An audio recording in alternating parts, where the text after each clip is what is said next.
Hello guys, আসসালামু আলাইকুম। দেখো আমি কোথায় চলে এসেছি। আমি এসেছি কমলাপুর রেলওয়ে স্টেশনে। এখন তোমরা বলতে পারো কমলাপুর রেলওয়ে স্টেশনে কি করতেছে। আচ্ছা তাহলে বলি, ট্রেনে টিকিট কেটেছিলাম কক্সবাজারে যাওয়ার জন্য। তো কক্সবাজারে যাওয়ার জন্য ট্রেনের টিকিট কাটা হয়ে গিয়েছে আমাদের। তো আমরা ঢাকা থেকে এখন কমলাপুর রেল স্টেশনের প্ল্যাটফর্মের ভিতরে আছি। এখন আরেকটা ট্রেনে উঠবো, সেই ট্রেন দিয়েই আমরা লাস্ট মাথায় চলে যাব কক্সবাজারের স্টেশনে। তো এই জন্য আমরা ওয়েট করতেছি, আমাদের ট্রেন আসবে 11টায়, কিন্তু 11টা বাজতে বাজতে 11টা বাজে তো আর আসেনি, আসছে খুব লেট করে। 1 ঘন্টা হয়ে গেছে প্রায় বসে আছি। 12টা বাজে এসেছিলো ট্রেন। তারপর আমরা কমলাপুর রেলওয়ে স্টেশন থেকে উঠলাম। তারপর রাত তো হয়ে গেল। রাত পারটা যে কিভাবে হয়েছে সেটা একমাত্র আমরাই জানি, কতটা কষ্ট হয়েছে। কিন্তু কষ্টটা একটু কম হলেও ভালো, কারণ ট্রেন দিয়ে গিয়েছি, এজন্য যাত্রাটা খুবই ভালো ছিল আলহামদুলিল্লাহ। মেয়েকে নিয়ে গিয়েছিলাম, কিন্তু যদি বাস দিয়ে যেতাম তাহলে অবস্থাটা অনেকটাই খারাপ হয়ে যেত। এই জন্য আমি বলেছিলাম যে আমি কিন্তু কক্সবাজার গেলে আমি ট্রেন দিয়ে যাব, আর না হলে কিন্তু যাব না, কারণ ট্রেন দিয়েই যেতে হবে আমাকে। আমি মেয়ে নিয়ে পারবো না, এতটা টায়ার্ড হয়ে যাব, কষ্ট আছে, কোলে নিয়ে থাকতে হবে, ওর খাওয়া নিয়ে প্রবলেম আছে, খাবার গরম করা নিয়ে অনেক কিছু সমস্যা।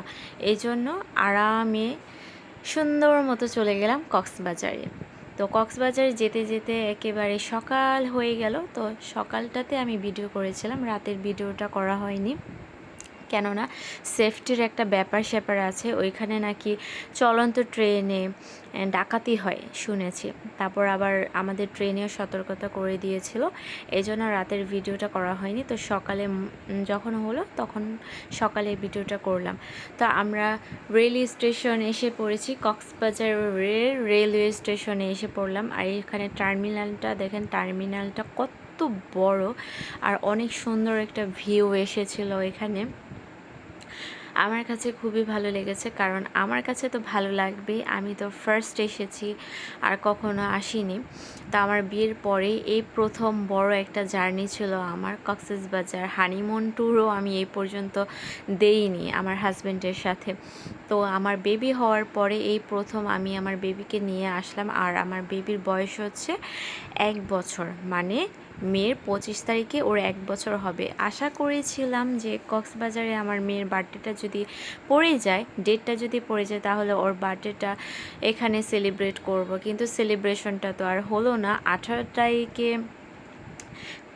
তারিখে ট্রেনের টিকিটটা কেটেছিল, যার কারণে এলোমেলো হয়ে গেছে, গরমিল হয়ে গেছে। তো যাই ঝামেলার কারণে, এই কারণে 18 তারিখে ট্রেনের টিকিটটা কাটা হয়েছিল। এখন অবশেষে আমরা কক্সবাজার রেল স্টেশন থেকে এখন একটা সিএনজি নিলাম, কারণ এখানে তো আর সমুদ্র দেখা যায় না। এখান থেকে আমরা যাচ্ছি হোটেলে।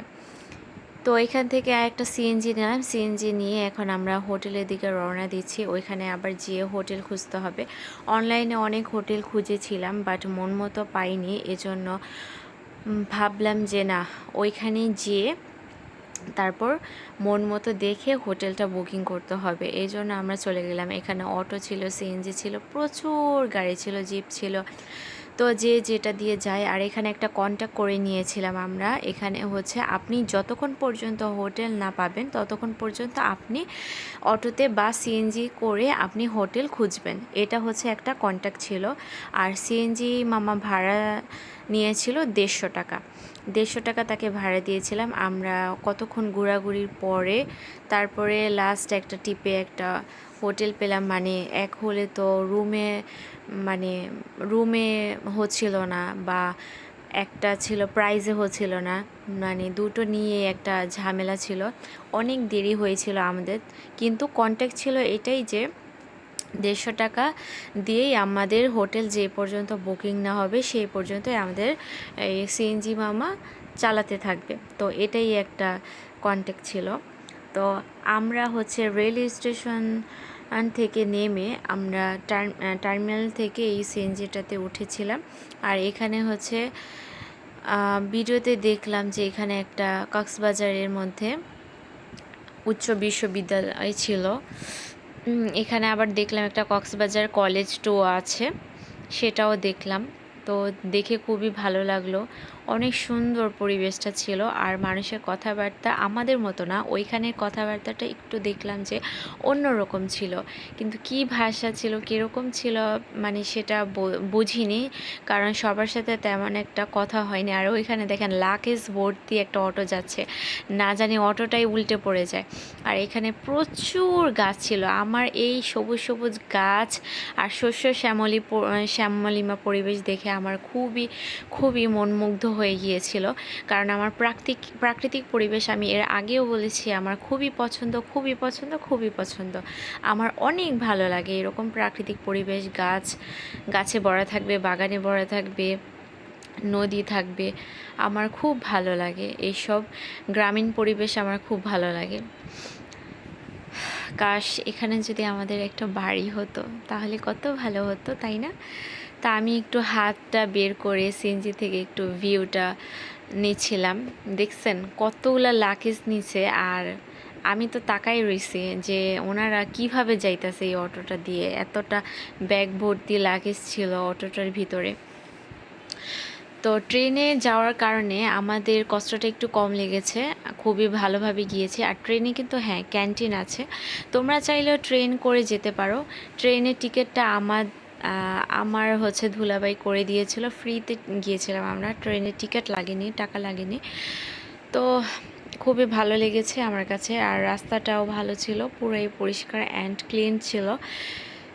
কিন্তু অনেক শরীরটা টায়ার্ড হয়ে গিয়েছিল, সারাটাক্ষণ জার্নি। আমি শুধু বলছিলাম যে আর কতক্ষণ লাগবে, আর কতক্ষণ লাগবে, আর কতক্ষণ লাগবে। এই তো বলতে বলতে লাস্ট পর্যন্ত একটা হোটেল পেয়েই গেলাম, এসে